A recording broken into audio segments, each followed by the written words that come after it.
I don't know if the quote I'm about to give is actually legit. The result of it is good, but Twitter gives this to Keanu Reeves. I don't know if Keanu Reeves said this, but he said, "I'm at a place in my life where if somebody thinks that 1 + 1 = 5, I'm like, cool." And I think there's so much wisdom in just deciding I no longer care if I'm right. I no longer have a desire to tell someone else when I think they're wrong. If you think 1 + 1 = 5, cool. And we'll move on to the next thing and have a conversation. And I think for me, like, that thought process is what removes anxiety, because I can get so anxious in just letting people's bad opinions affect me.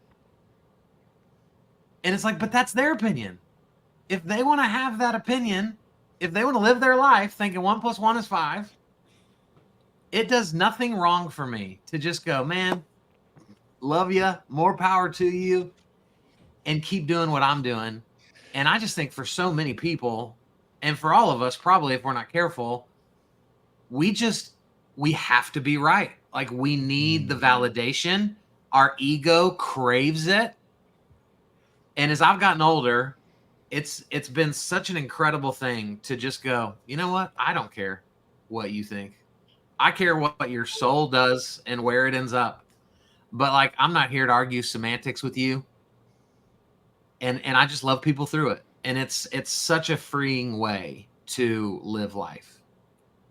Amen. I love what you just said at the end, because that's the beauty of understanding we're not perfect. It's the most freeing thing on the planet. Yeah. We try to live to expectations that are unfair to ourselves and everybody around us. And all that creates is stress and anxiety.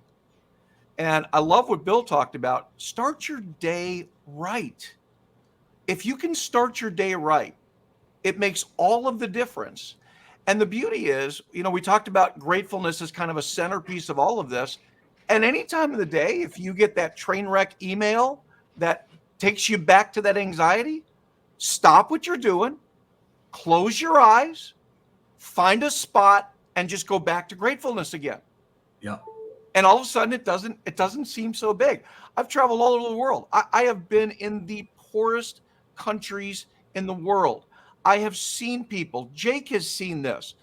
When he was a young boy, I took him and his brother on a trip where we had to step over a woman in an airport, or a train station, I'm sorry, in India, that had died in the middle of the night. And people were just stepping over her. It was an everyday thing for them. We would never see that in America, but you see that in third world countries. And we've seen so many of those kinds of things. And the moment I close my eyes, I go, you know what?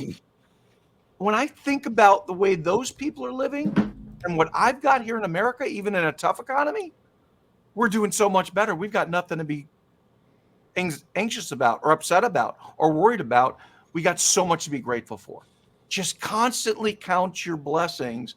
And to Kyle's point, remind yourself, you don't have to be perfect. You're not perfect. You don't have to, and it's okay. That's the beauty of forgiveness. That's why our faith is so important to us, because we know we're forgiven and loved no matter what we do.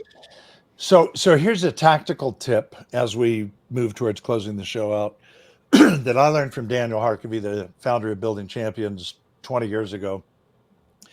Taught me two things. One, I'll pass along to you, Dale, because if you've got other people on your team, this is just such good wisdom. He said, you're going to coach people that are a lot more successful than you financially. You're going to be coaching people with $100,000 months. Yep. And you didn't earn $100,000 that month. And he said, what I want you to be reminded of is why you're doing what you're doing. And he said, so every time you get a card or an email or a text, I want you to print them out and put them in a Y file, WHY. And I would say the same thing to every one of you in the mortgage industry right now. Like, you're not having record months right now. I know that. But when you're helping that veteran, when you're helping that first-time home buyer, print those out. Hang on to those. I've had clients that put them up in their office so they're visible, so they marinate in that goodness. But the thing I wanted to share with you is the 3 buckets that Daniel taught me. It's real simple. There's 3 buckets with anything in life. There's control, influence, and no control. And so when something comes at you, interest rates, like there's a good one. Can I control it? No. Can I influence it? No. Do I have no control over it? Absolutely. Let it go. And hear the Disney song in your head if you need to, like, let it go, let it go. Come on, Coach Kyle. You're singing that in your house. I know you are. I'm trying to get rid of it in my house. Well, yeah, good luck with that. But yeah, it's control, influence, or no control. If politics are driving you crazy, here's my position on that. I vote and I'll let it go. Yeah. Right? If I marinated in it every day, if I watch MSNBC every day, if I watch Fox News every day, I'm just going to get inflamed. I'm inflamed. What good is that doing us? So control, influence, no control. So good. Hey, Jake, would you throw up that Richard Eyre quote for just a second? Absolutely. I think that ties so nicely into what Coach Bill just said there, where he talks about, I realize there's always 2 goals in life. One is to get there. The other is to enjoy the journey. And too much emphasis on one can ruin the other. Don't forget that. So good. So good, man.